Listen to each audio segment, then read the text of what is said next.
નમસ્કાર મિત્ર, હું હવે તમને જે ચોકલેટ બારમાસી જે રીંગણી થાય છે ખેડૂત મિત્રો, તેમને હું આજે એ વિશે વિડીયો બતાવી રહ્યો છું કે આ રીંગણી આ રીતે થાય છે. અને એ ચોકલેટ બારમાસી એપ્રિલ મહિનાની અંદર થતી હોય છે. અને આપણે તમે જોઈ શકો છો કે રીંગણી આપણે એક નમૂના માટે રોપી દી છે. અને જે રીંગણા પણ આવી ગયા છે જુઓ તમે, એ પણ તમને હું બતાવી દઈશ કે જુઓ એ રીંગણ બી આવી ગયા છે.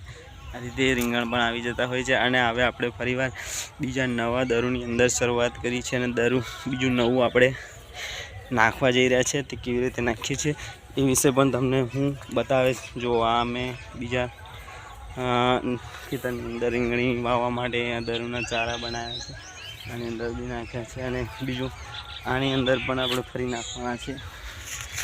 આપણે પેકેટ લાવ્યા છે, આ પેકેટની અંદર આપણે એને તોડીશું અને ફરી એની અંદર આપણે નાખીશું.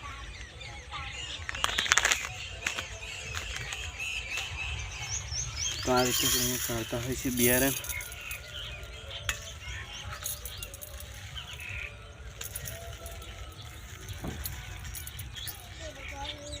આ બિયારણ આવી રીતે કાઢીને પછી આપણે એની અંદર નાખતા હોય છે ખેતરની અંદર કરવા માટે. તમે જોઈ શકો છો. જય હિન્દ, જય ભારત.